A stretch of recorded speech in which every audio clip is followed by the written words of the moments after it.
நீங்கள் பார்த்துக் கொண்டிருப்பது உங்கள் விஜய்.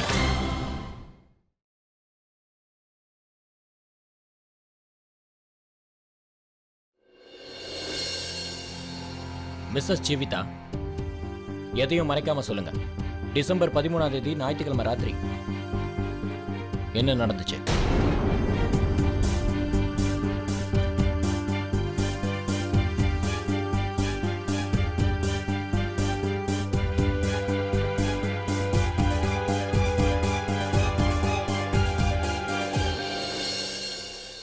ஜட்ஜையா, அன்னைக்கு ராத்திரி நான் என்னோட வீட்டில் இருந்தேன். கரண் யார் கூடவோ ஃபோன்ல பேசிட்டு இருந்தது நான் தற்செயலா கேட்டேன். நான் வினயை முதல்ல அட்டாக் பண்றேன். வினய் உன்னை என்ன நிலைமைக்கு கொண்டு வந்தானோ அதே நிலைமைக்கு நான் அவனை கொண்டு வரேன். அதுக்கப்புறம் நான் அவனை ஃபாலோ பண்ணி அவனோட வீட்டு வரைக்கும் போய் சேர்ந்துட்டேன். அங்க போனதுக்கு அப்புறம் தான் கரணோட உண்மையான முகம் எனக்கு தெரிய வந்தது. உங்க குடும்பத்தை அழிக்கிறதுக்காக தான் உங்க வீட்டுக்கே நான் புரியுதா? அழிக்கிறதுக்கு என்னோட வீட்டையும் என் குடும்பத்தையும் அழிக்கணும்னு பிளான் பண்ணிட்டு இருந்தான். கொஞ்ச நேரம் கழிச்சு பாரதி அங்க வந்தா.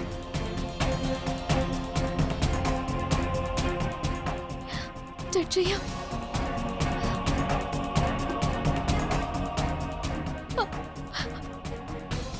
அப்புறம் சொல்லுங்க, அதுக்கப்புறம் என்ன நடந்தது? கரண் என்கிட்ட தப்பா நடந்துக்க முயற்சி பண்ணான்.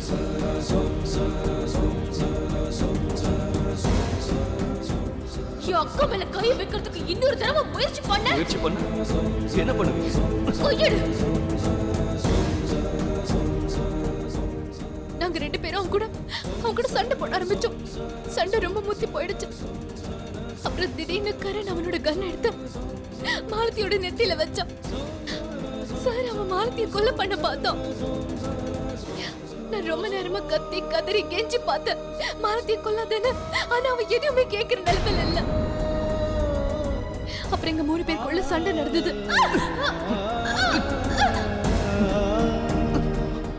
அப்புறம் எப்படியோ அந்த கரணோட கையில இருந்து நான் அந்த கண்ணை பொடுங்கிட்டேன். அவனை தடுக்கிறதுக்கு நான் நிறைய முயற்சி பண்ணேன் ஜட்ஜையா. அவன்கிட்ட நான் எத்தனையோ வாட்டி சொன்ன மாலதியை விட்டுறேன்னு. கரண், மாலதியை விட்டு, கரண் மாலதியை விட்டுன்னு சொல்றல. ஆனா அவன் என் பேச்சு எதையுமே கேட்கல. அவன் மாலதியோட கழுத்தை பிடிச்சு நெருக்க ஆரம்பிச்சான். அவளை கொலை பண்ண பார்த்தான் சார். அதனால வேடிக்கை பார்த்துட்டு இருக்க முடியல. சுட போறியா? சுட. என்ன சுட போறியா? சுட. சுட. அப்புறம் நான் எப்படி ட்ரிக்கர் அழுத்தினே தெரியல. அப்புறம் அந்த கரண் அவன் இறந்துட்டான்.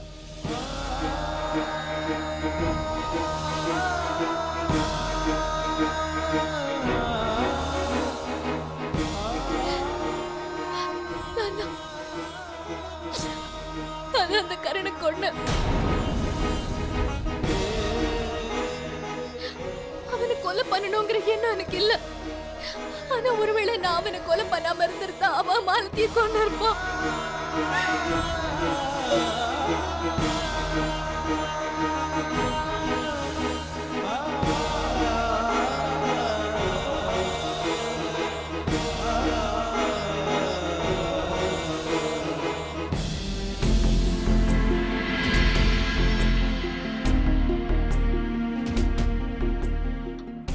சட்சையா, அதுக்கப்புறம் கொஞ்ச நேரம் கழிச்சு விஸ்வா அங்க வந்தான். நான் அவனை எவ்வளவோ தடுத்ததுக்கு அப்புறமும் அவன் என்ன சமாதானப்படுத்தி மாலதி கூட வீட்டுக்கு அனுப்பிட்டான். அப்புறம் எல்லா குற்றத்தையும் அவனே ஏத்துக்கிட்டான்.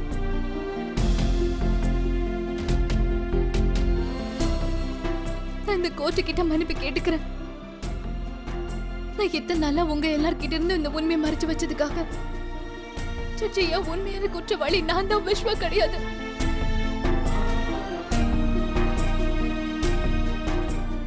அதனால நான் உங்ககிட்ட வேண்டி கேட்டுக்கிறேன். பிளீஸ் நீங்க விஸ்வாவை விடுதலை பண்ணிடுங்க. அப்புறம் இந்த கொலையோட தண்டனை உண்மையான குற்றவாளியான எனக்கு கொடுங்க. நான் இந்த தண்டனை ஏத்துக்கிறதுக்கு தயாரா இருக்கேன். Wow mister Vinay, my Lord, இவர் வீட்டுல உட்கார்ந்துகிட்டு நம்ப வைக்கிற மாதிரி ஒரு நாடக கதையை உருவாக்கி இருக்காரு. இந்த மாதிரி நாடக கதை மக்களுக்கு வேணா பொழுதுபோக்கா இருக்கலாம், ஆனா கோர்ட் இதையெல்லாம் ஏத்துக்காது. அப்புறம் உங்களோட திட்டம் அதையும் இங்க ஒத்துக்க முடியாது. மை லார்ட், மிஸ்டர் வினய் கிட்ட நான் கேட்க விரும்புறது என்னன்னா, அவர்கிட்ட இந்த கொலைக்கான சாட்சி இருக்கான்னு. அந்த சாட்சியை வச்சு அவர் நிரூபிக்க முடியுமா இந்த கொலைய மிஸ்டர் விஸ்வா பண்ணல, ஜீவிதா வினய் தான் பண்ணாங்கன்னு? அந்த மாதிரி ஏதாவது சாட்சி இருக்கா?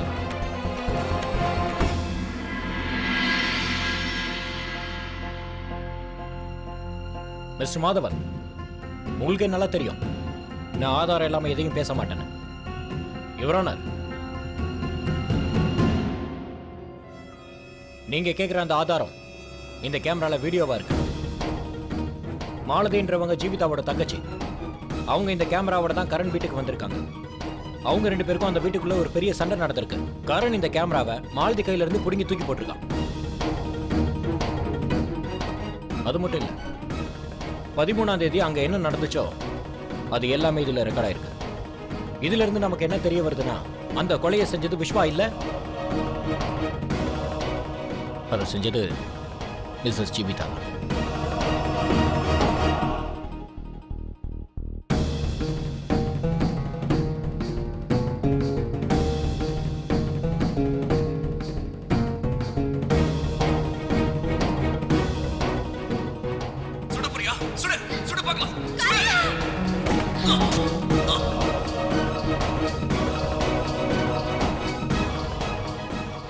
இவரான நான் உங்ககிட்ட ஒன்று கேட்டுக்கிறேன். இந்த கேஸோட முக்கியமான சாட்சியான மாலதியை குற்றவாளி கூண்டில் வச்சு விசாரிக்கிறதுக்கு நீங்க எனக்கு அனுமதி தர. Permission granted.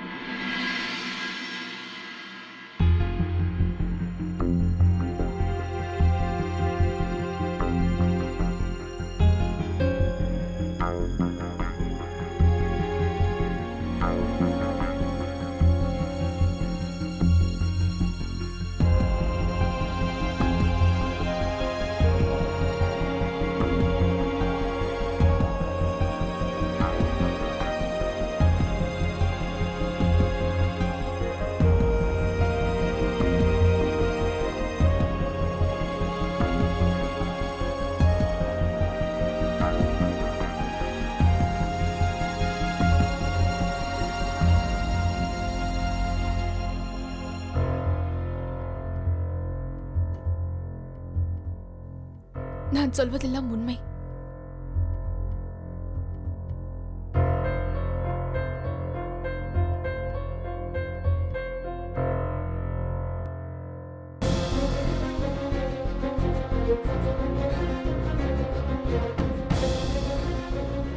இங்க பாருங்க மிஸ்ஸஸ் மாலதி, கரணோட கொலை உங்க கண் முன்னாடி தான் நடந்துச்சா?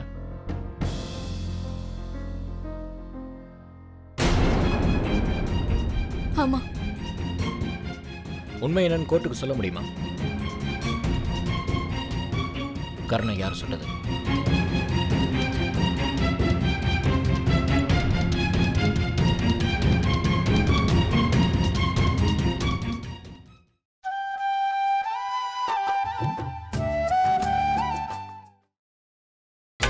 நீங்கள் பார்த்துக் கொண்டிருப்பது உங்கள் விஜய்.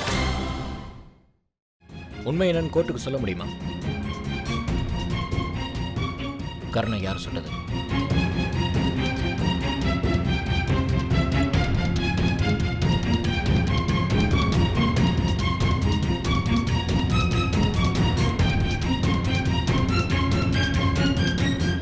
மிஸ்ஸஸ் மாலதி, நீங்க பயப்படாதீங்க.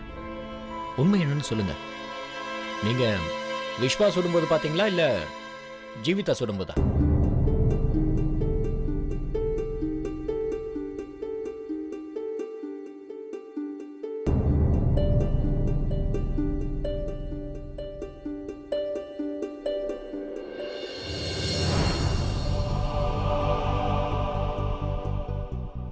கரண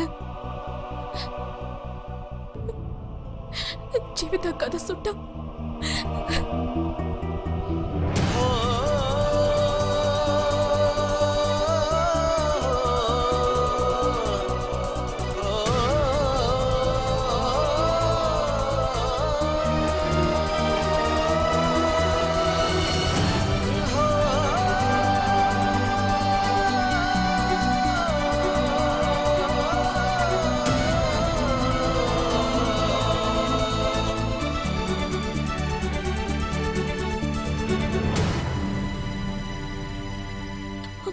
ஆனா அக்கா சொன்னது எல்லாமே உண்மைதான்.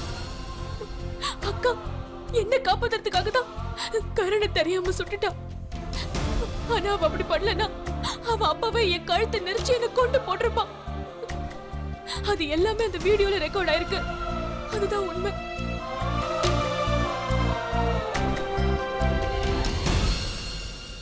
That's all, Your Honor. Thank you, Mrs. Maldi. நீங்க போலாம்.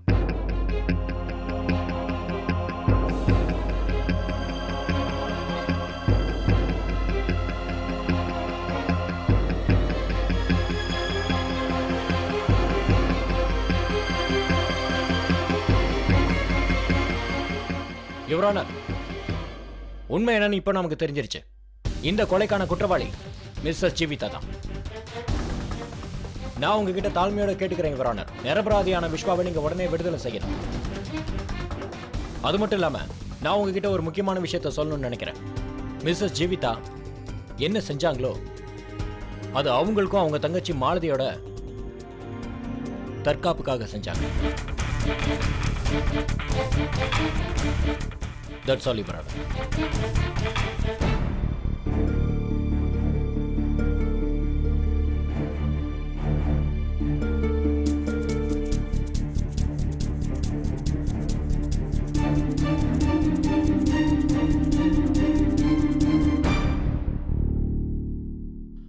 இந்த நீதிமன்றம் அனைத்து சாட்சிகளையும் தீர விசாரித்த பின்பு தீர்ப்பு வழங்கும்.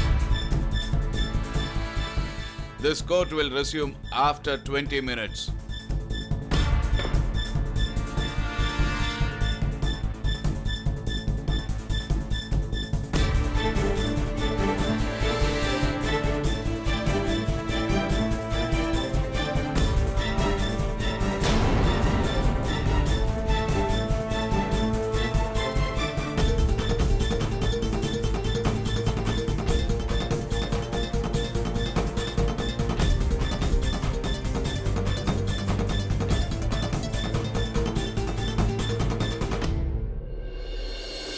என்னாச்சு காஞ்சனா? சொல்லுங்க. அப்புறம் என்ன ஆச்சா? அப்படியா? சரி. என்னாச்சு காஞ்சனா? விஸ்வா விடுதலை ஆயிட்டான்ல?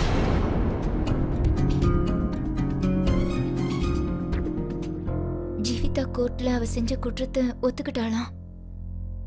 கரணை கொலை பண்ணது அவதான கோர்ட்டும் ஏத்துக்கிச்சாங்க. அப்படின்னா இதுக்கு அர்த்தம் விஸ்வா விடுதலை ஆயிடுவான்ல? இப்ப கோர்ட்ல விஸ்வாவை நிரபராதின்னு ஒத்துக்குவாங்கல்ல காஞ்சனா?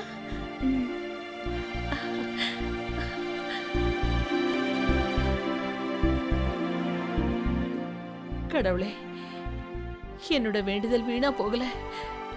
நீ என் பையனை காப்பாத்திட்ட, என் வேண்டுதலை நிறைவேற்றிட்ட.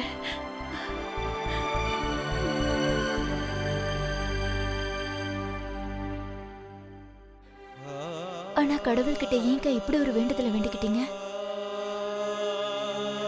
விஸ்வாவை காப்பாத்திட்டீங்க. ஆனா ஜீவிதா?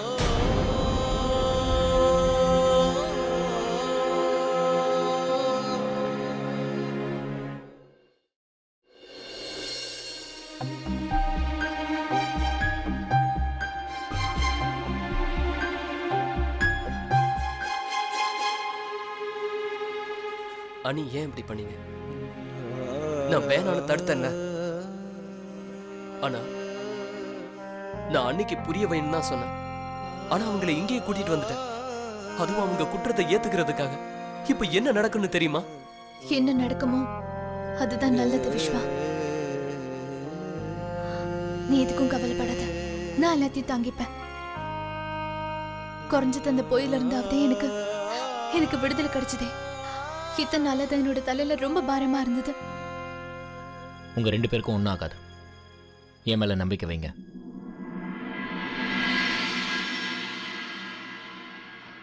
நான் என் சேம்பருக்கு போறேன்.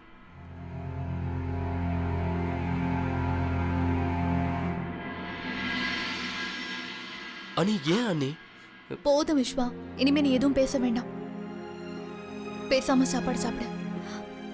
மாலதி உனக்காக எவ்வளவு ஆசையா சாப்பாடு எடுத்துட்டு வந்திருக்கா. அதுக்கு கொஞ்சம் மதிப்பு கொடு. மாலதி, விஸ்வாவுக்கு சாப்பாடு கொடு. வேணாம் மாலதி.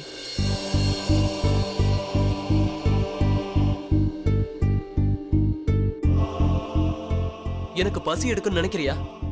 என்னால இப்ப ஒரு வாய் கூட சாப்பிட முடியாது. ஆனா ஏன் முன்னாடியே அன்னைக்கு தண்டனை கிடைக்க போகுது, அதை உன்னால தடுக்க முடியல. எப்படி தடுக்க முடியும் விஸ்வா? நான் சொல்றது யாரு கேக்குறாங்க? நீ கேட்டியா? நீங்க 2 பேரும் எனக்காக ஒருத்தருக்கு ஒருத்தர் தியாகப்படுறத நினைச்சு ஏதோ பண்ணிட்டீங்க. இதனால கஷ்டப்படுறது நான் தான். தண்டனை யாருக்கு கிடைச்சாலும் தோல்வி எனக்கு தானே.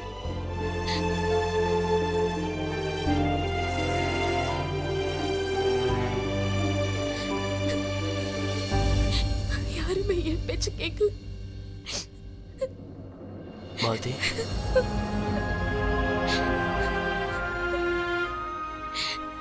Okay, I am sorry.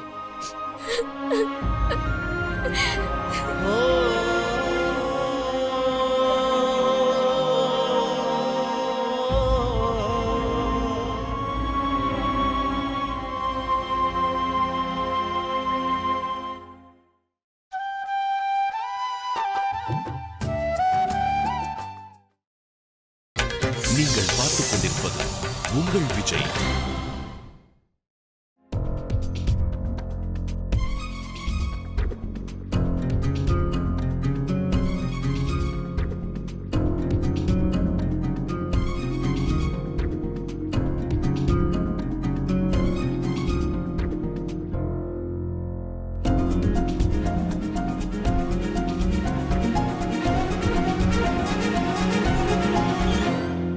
Vinay Vadra, உன் வாதத்தை ஒத்துக்க வேண்டியதான். கேஸை என்னமா ட்விஸ்ட் பண்ணி விட்ட. ஆனா ஒரு விஷயம் எனக்கு புரியல. நீ உன்னோட தம்பியை காப்பாத்துறதுக்காக உன் பொண்டாட்டிய குற்றவாளியாக்கிட்டியா? அட, நான் என்ன கேள்விப்பட்டேன்னா, பெரிய குடும்பத்துல அவங்க வீட்டு பொண்ணுங்களை காப்பாத்துறதுக்கு அவங்க வீட்டு ஆம்பளைங்க முன்னுக்கு வந்து நிற்பாங்க. ஆனா வதேரா குடும்பத்துல தலைகீழா இருக்கு. எங்க ஒரு ஆம்பளை பொம்பளையோட உதவியால அவ பின்னாடி போய் ஒளிஞ்சுக்கணும்னு முயற்சி பண்றான். இது ரொம்ப நல்லா இருக்கு. பொண்டாட்டி போனாலும் பரவாயில்ல, ஆனா தம்பியை தான்.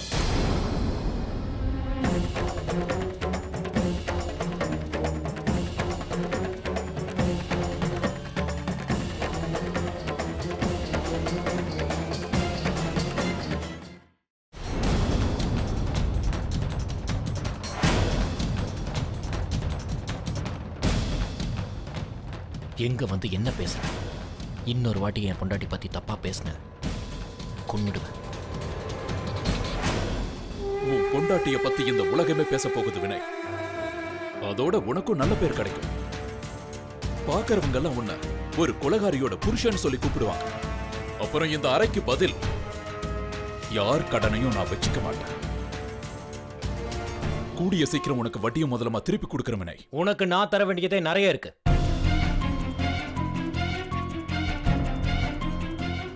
போன வாட்டி நீ ரொம்ப ஈஸியா வெளியே வந்துட்டல. அடுத்த வாட்டி உன்னை வாழ்க்கை பூரா உள்ள உட்கார வைக்கல. என்னோட பேர் வினய் கிடையாது.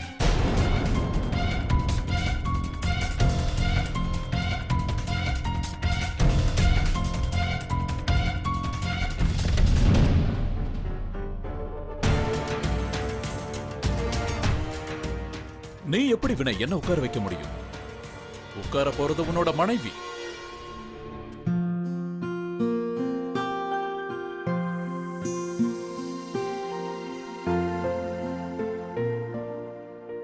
கவலைப்படாத, எனக்கு அண்ணன் மேல முழு நம்பிக்கை இருக்கு. எனக்கும் அந்த நம்பிக்கை இருக்கு விஸ்வா. தற்காப்புக்காக தான் கரணை கொலை பண்ணான்னு கோர்ட்டு புரிஞ்சுக்கும். அவ இந்த கொலைய வேணும்னு பண்ணலையே. நீ சாப்பிட்டியா? முதல்ல நீ சாப்பிடு, நான் அப்புறம் சாப்பிடுறேன். இதை நான் எதுக்கு கேட்டேன்னா, சாப்பாட்டுல உப்பு ரொம்ப கம்மியா இருக்கு.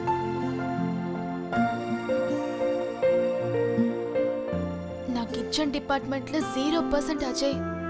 அது மட்டும் இல்லாம நீ காலம் பூரா இதை அனுபவிச்சுதான் ஆகணும். ஏன்னா சமையலுக்காக உனக்கு இன்னொரு கல்யாணம் பண்ணி வைக்க முடியாதே. ஏன் தலையில அப்படி ஏதாவது எழுதி வச்சிருந்தா? சாப்பாட்டுல உப்பு கம்மியா போட்டதுக்கு என்ன இப்படியா பேசுவ? இந்த சமையல நான் எவ்வளவு கஷ்டப்பட்டு பண்ண தெரியுமா? நேத்து ராத்திரில இருந்து இதுக்காக நான் கஷ்டப்பட்டுட்டு இருக்கேன். அப்படியா? இப்பதான் எனக்கு புரியுது இந்த சாப்பாடு எதுக்கு கெட்டு போன மாதிரி இருக்குன்னு. கெட்டு போயிடுச்சா? சரி, உனக்கு வேற சாப்பாடு வாங்கி தரேன். நான் விளையாட்டுக்கு தான் சொன்னேன். சாப்பாடு 100 out of 100. ரொம்ப டேஸ்டாக இருந்தது. உண்மையிலேயே ஃபர்ஸ்ட் கிளாஸ். சும்மா என் பார்ட்னர் கூட விளையாண்டேன். ரொம்ப நாள் கழிச்சு உன் கையால் சாப்பிட்றேன்ல, அதான். சரிவா, நான் உனக்கு ஊட்டி விடுறேன்.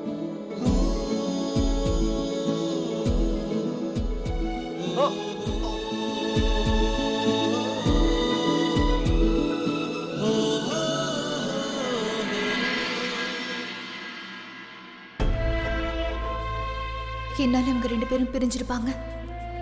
நான் இது வரைக்கும் இந்த உண்மையை மறைச்சு எவ்வளவு பெரிய தப்பு பண்ணிட்டு இருந்தேன். ஆனா இப்ப எனக்கு நம்பிக்கை வந்துருச்சு. நான் சரியான முடிவு தான் எடுத்திருக்கேன்.